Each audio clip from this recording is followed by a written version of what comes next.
All right, well, Carlos, you guys had a week off last week. From what I understand, not just we're not playing, but kind of disconnecting entirely. Mental health break.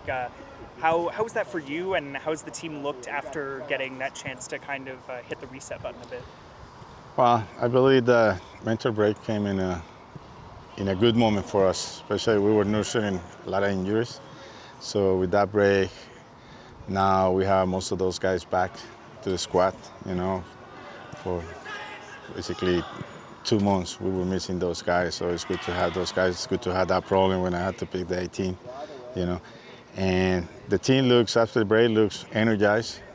This looks like they need that break. They look more energized. They look enthusiastic to start the second part of the season.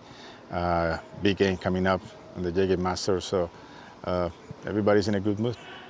Yeah, does it feel maybe a little ironic that you guys had a mental health break, and even before it, I know some of your other players, Shannon and Luke, after the last match, were talking about getting some of those guys back from injury. So does it feel a little funny or ironic that the break kind of served that extra purpose? Well, coincidence. That's what I say. It's coincidence that the mental break came right on time for those guys to give extra days to recover and be ready for their second part of the season. Uh, Coach, in the last game you played New Mexico, they beat you all 4-2. So, coming in this match, are you making any adjustments in terms of how you will counteract what New Mexico was able to do the last game? Yeah, obviously we lost the game. For sure we had to make adjustments. Even if we win, always make adjustments. Every game is different. Obviously we had to deny their possession. There's a team with a high percentage possession. They're really good on the ball, so we had to deny that. We playing at home. We had to be very aggressive on the pressure and make sure don't let those guys get comfortable on the field because they're really good on passing it.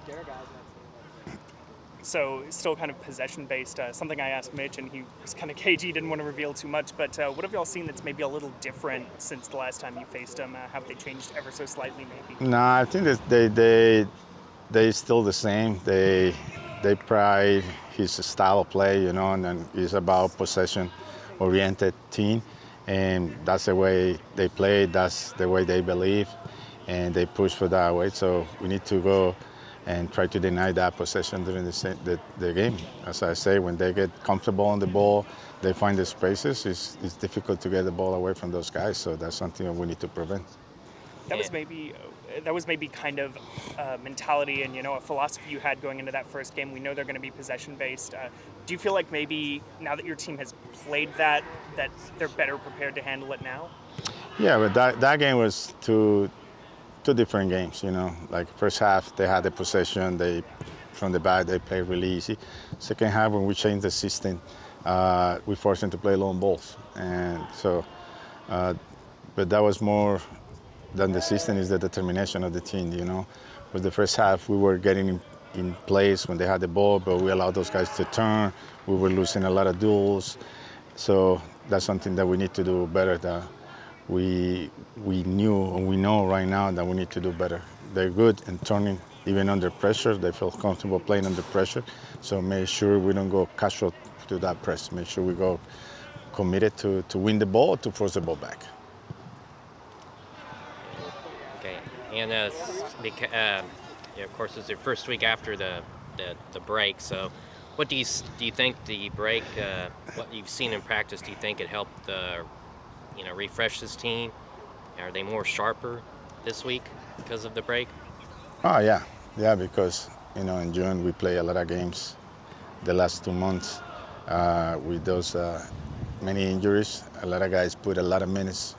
They don't have a break. Normally when we had the full squad, once in a while I rotate and give those guys a few guys a break. But in the last 2 months, we only had like even 16 players available. In each game we had 2 or 3 academy players to fulfill the roster. So now having 22 guys available, and with the break, those guys look more, as I say, energized, ready to start the second part of the season. And I know before the break you had kind of talked about, hey, we have this long injury list, but I think after this break, 2 weeks from now, it's going to be a lot smaller. So Were you guys able to? How many are still maybe unavailable? No, the only one unavailable right now is Juan Osorio. He got surgery 2 weeks ago, so he's going to be out for the next 4 weeks. Everybody else will be available, you know. So now it's a Jiggy Master. Obviously, after Jiggy Master, we have a big match against Sacramento, league game. So we were trying to match those games the best way possible. Also, oh, go Sorry, ahead. No, go ahead. what's made this group fun to coach lately? Fun? Well, in general, I enjoyed coaching. You know, it's been my life. It's been my passion since I was 3 years old. And these kids, it's like they work as a family. You know, I've been in other teams. Like sometimes the culture is like separate small groups. You know, like Latinos, Europeans, Americans. This group, every time, especially when we play away in a hotel, airports, you know, they look like one group, and that's something I like about this group, on and off the field. As a head coach, like you said, like you have all these different cultures, everyone across the world. How, as a coach, you come together and make it one team with all these different backgrounds? Teaching the language that all of them speak, which is soccer, you know. Uh, that's the language in common that they have. So teaching that, I make sure they get the same flow playing soccer. That's the best way to coach those guys, no matter what language they speak. Coach, I'm doing a kind of like a little story on Daniel Namani. So I'm just going to ask you one question. Question two. What has he brought to the team since he signed him? He's a hard worker. He's a humble guy. You know, he's a team player, locker room player, and he's a good goalie. When he got the call, I told you the other day after the Tampa Bay game, he made a big save. Every time we play him in those games, he responds well to the team. He had the confidence of the team, so he's a great guy, great player. And how has he developed or grown as a goalkeeper playing at this level since he signed him? Well, I believe this was his first professional experience, and since January, when he joined the team, he's been making a lot of improvements. You know, so obviously still room to grow for him, but so far he's in the right path to become a great player. And when you say improvements, what type of improvements have you noticed from him? Confidence, you know, if you see in games coming out of the line in crosses, he's aggressive. He's the guy who put his chest in front of the bullet.